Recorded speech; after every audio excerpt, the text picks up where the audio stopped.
అష్టాదశోధ్యాయము మోక్ష సన్యాస యోగము శ్లోకం 10. నద్వేష్ట్య కుశలం కర్మ కుశలేనానుషజ్యతే త్యాగీ సత్వసమావిష్టో మేధావి ఛిన్న సంశయః. తెలుగు తాత్పర్యము: సాత్విక త్యాగి కష్టమైన లేదా ఇష్టం లేని పనులను ద్వేషించడు. అలాగే సుఖాన్ని లేదా లాభాన్ని ఇచ్చే పనుల పట్ల కూడా అతిగా ఆసక్తి చూపడు. అతడు కర్తవ్యాన్ని భగవంతునికి అర్పణ భావంతో చేస్తాడు.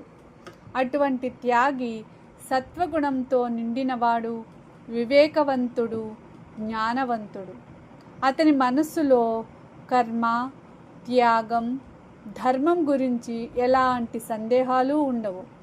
సమత్వ భావంతో తన కర్తవ్యాలను నిర్వర్తించడం నిజమైన త్యాగ లక్షణం.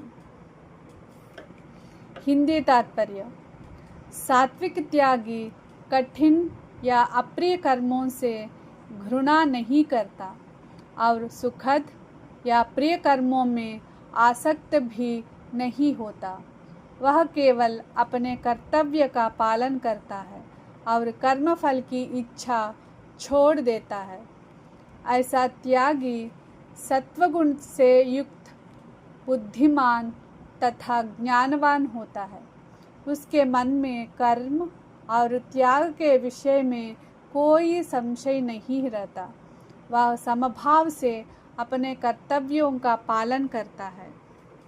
English meaning: A true renunciate established in purity means sattva neither hates unpleasant or difficult duties nor becomes attached to pleasant ones. He performs his responsibilities without selfish attachment to the results. Such a person is wise, endowed with clarity and understanding, and free from doubts regarding duty and renunciation. Equanimity and freedom from attachment are the marks of genuine renunciation. అష్టాదశోధ్యాయము మోక్ష సన్యాస యోగము శ్లోకం 11. నహి దేహభృతా శక్యం త్యక్తుం కర్మాణ్యశేషతః యస్తు కర్మఫలత్యాగి సత్యాగీత్యభిధీయతే.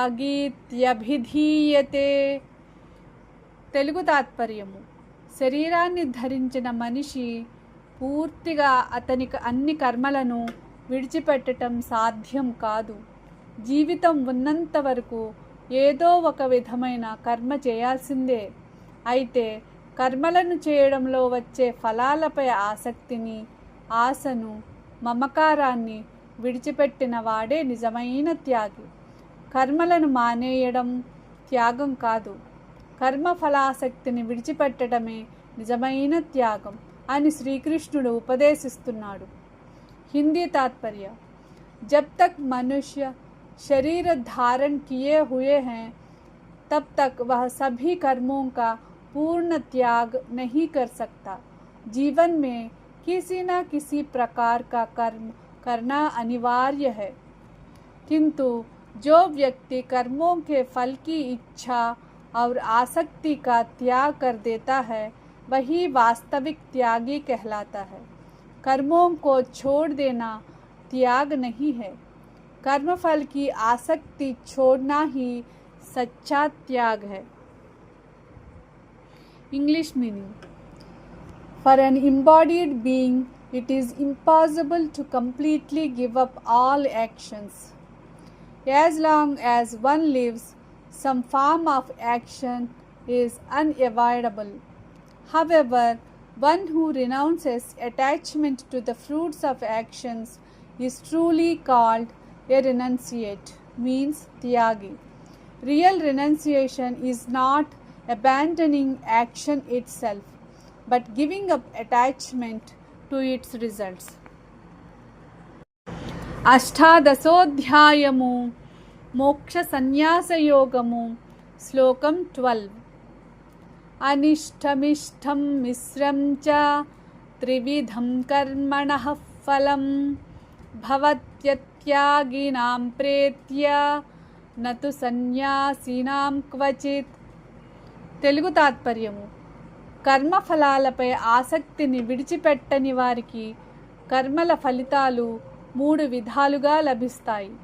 అనిష్టం అనగా అప్రియమైనది లేక దుఃఖకరమైనది.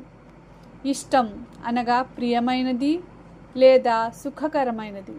మిశ్రం సుఖ దుఃఖాల మిశ్రమం. ఇలాంటి ఫలితాలను వారు ఈ జన్మలోనూ మరణానంతరం కూడా అనుభవించవలసి ఉంటుంది. కానీ కర్మఫల త్యాగం చేసిన సత్య సన్యాసికి కర్మబంధం ఉండదు.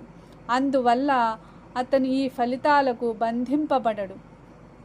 హిందీ తాత్పర్య: जो लोग कर्मों के फल की आसक्ति नहीं छोड़ते उन्हें कर्मों के 3 प्रकार के फल प्राप्त होते हैं. अनिष्ट अर्थात अप्रिय, इष्ट अर्थात प्रिय और मिश्र अर्थात सुख दुख मिश्रित. मृत्यु के बाद भी उन्हें इन कर्मफलों का भोग करना पड़ता है, किंतु जो सच्चा सन्यासी या कर्मफल त्यागी है वह कर्म बंधन से मुक्त रहता है और इन फलों से बंधता नहीं है. English meaning: those who remain attached to the fruits of their actions received 3 kinds of results: undesirable, desirable, and mixed. These results continue to bind them and must be experienced even after death. But for the true renunciate who has given up attachment to the fruits of action, there is no such bondage. He remains free from the consequences that bind ordinary people to the cycle of karma.